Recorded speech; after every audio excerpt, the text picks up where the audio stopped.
Hello WhatsApp guys, আপনারা সবাই কেমন আছেন? দেখেন শ্রীমঙ্গলের কতটুকু সৌন্দর্যের ভরপুর ভরা এই বসন্ত হাওয়া লেগে গেছে।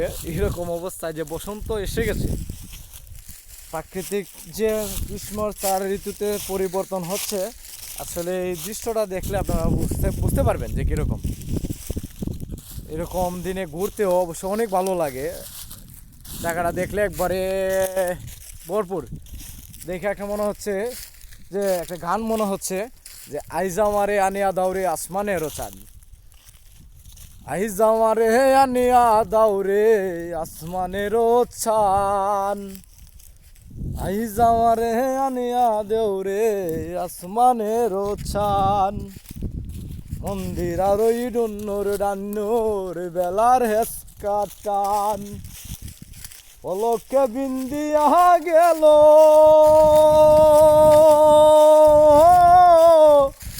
পলকে বিন্দিয়া গেল, দিলের সুতায় লাগলো টান, আইজ আমারে আনিয়া দাও রে আসমানের ছান।